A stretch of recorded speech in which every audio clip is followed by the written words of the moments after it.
Monsieur le maire, je suis choquée de ce que je viens d'entendre, en fait, à ma gauche.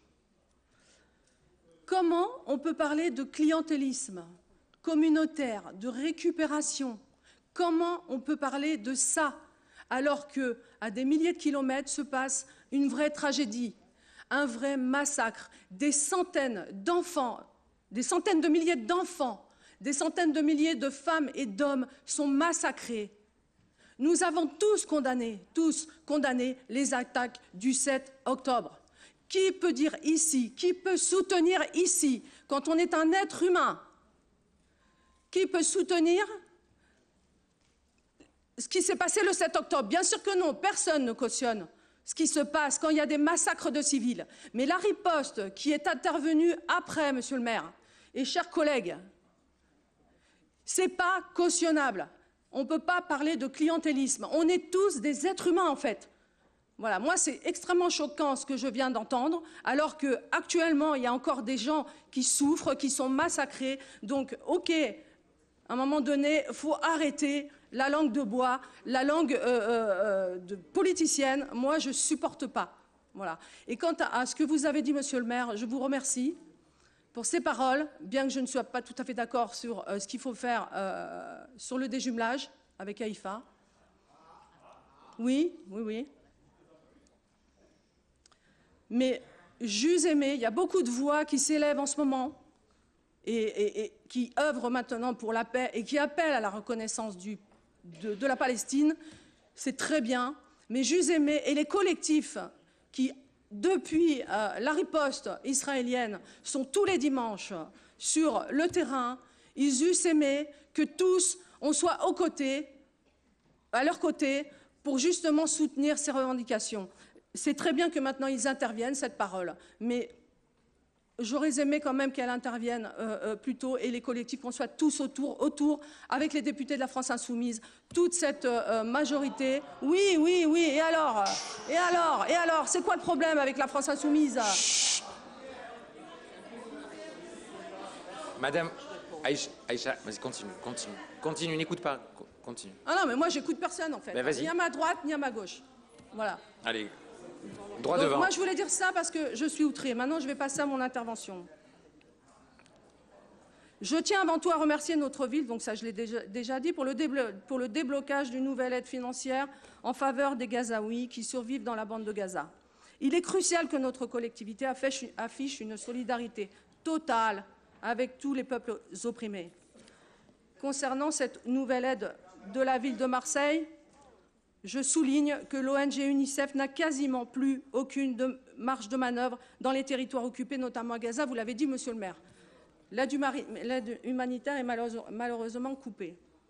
L'UNRWA reste donc la seule organisation officielle continuant à œuvrer dans les territoires et à recevoir le soutien de nombreux États, dont la France. L'UNRWA fournit assistance et protection en direction de 5 millions de réfugiés de Palestine. Depuis sa création, cet organisme onusien a été mandaté pour fournir une aide directe aux réfugiés de Palestine. Aujourd'hui, l'agence maintient des opérations humanitaires et emploie près de 30 000 personnes, presque tous des réfugiés. En 2023, malgré les allégations de terrorisme portées par Israël contre l'UNRWA, la France leur a débloqué une aide d'urgence de 60 millions d'euros.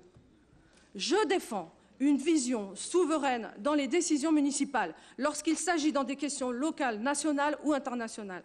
En tant que collectivité, le choix le plus judicieux dans le versement de cette aide eût été de la donner à l'UNRWA.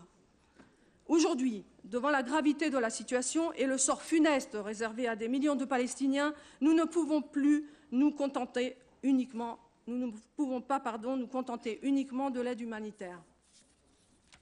Pour le groupe écologiste et pluriel, il est urgent que notre conseil municipal prenne une position courageuse en abondant dans le sens d'une reconnaissance d'un État palestinien. Vous l'avez dit. Un acte fort qui doit être accompagné aussi dans la suspension immédiate du jumelage entre Marseille et la ville d'Haïfa, connue pour être un lieu hautement stratégique de l'armée israélienne.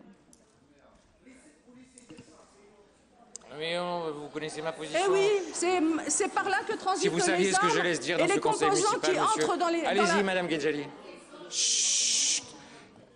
Madame Guedjali, allez-y. Madame Guedjali, allez-y. C'est par ce port, monsieur, vous le savez peut-être pas. Vous le savez peut-être pas, mais c'est par ce port à Haïfa que transitent les armes et les composants qui entrent dans la construction des armes. Il faut se renseigner, hein. Eh oui. Allez-y, oui. Madame Guedjali, allez-y. Notre groupe soutient aussi les demandes émises par les collectifs et les organisations de protection des droits humains qui appellent à la suspension des accords d'association entre l'Union européenne et Israël. Nous saluons Monsieur le maire de Marseille d'avoir pris en compte la demande légitime de notre groupe de mettre en place un jumelage avec une ville palestinienne et non pas un jumelage avec un camp de réfugiés palestiniens. Il faut graver dans le marbre en fait ce jumelage pour que ça perdure dans le temps et que ça ait un vrai bénéfice en fait pour les peuples opprimés. Toutefois, derrière les annonces d'intention, nous exigeons une mise en application rapide de ce jumelage. La première phase de négociation a duré 14 mois. Il doit en être autrement pour sa concrétisation. Oui, vous allez nous expliquer comment on doit faire alors. Allez-y. Mais il me semble qu'on s'est vu depuis mai 2024, monsieur le maire. Allez-y. Si vous voulez que je parle de ça ici, j'en parle. Allez-y. Oui, c'est bien. Allez.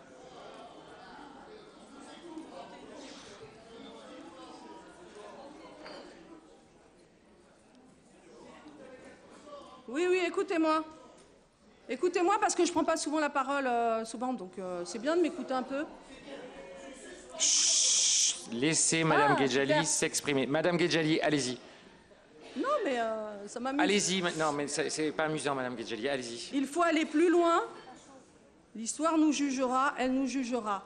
Et je voudrais quand même dire ici, on parle du maire de Haïfa, monsieur Yona Yahav, qui a dit lors d'une manifestation pro-arabe, pro-palestinienne à Haïfa, quiconque crie lors d'une manifestation à Haïfa que Gaza a gagné et gagnera, ou parle de l'État d'Israël et de Tsahal en termes de crimes de guerre et de génocide, parce que ce mot n'est pas le bienvenu dans notre ville. Donc voilà l'opposition à M. Netanyahou. Merci. Merci beaucoup. Madame Rubiro.